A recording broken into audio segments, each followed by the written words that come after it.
Buksan na natin itong napakaganda na tulay. I think this will serve as a model for many of the other bridge projects that we will be seeing around the country. Whoops, teka lang. Klaruhin muna natin kung kailan nagsimula ang proyekto nito. Nandito po ako sa Cagayan ngayon para bisitahin ang Camalaniugan Bridge.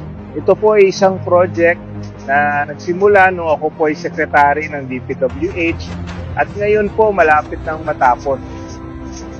Pag natapos po itong bridge, itong maging pinakamahabang bridge sa Region 2. Ang proyektong Camalaniugan Apari Bridge ay sinimulan noong panahon ng panunungkulan ni dating Pangulong Rodrigo Duterte. Ang pagpaplano at groundbreaking ng tulay ay isinagawa noong 2021 bilang bahagi ng programang Build ng kanyang administrasyon.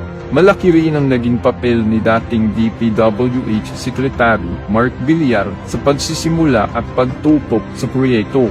Siya ang nanguna sa groundbreaking noong 2021 at bilang pinuno ng DPWH noon, tumulong siya ng malaki sa pagtiyak na may pondo ang proyekto at maisama ito sa budget ng pamahalaan. Sa madaling salita, proyekto ito ng Build ni dating Pangulo Rodrigo Duterte na natapos sa panahon ni Bongbong Marcos.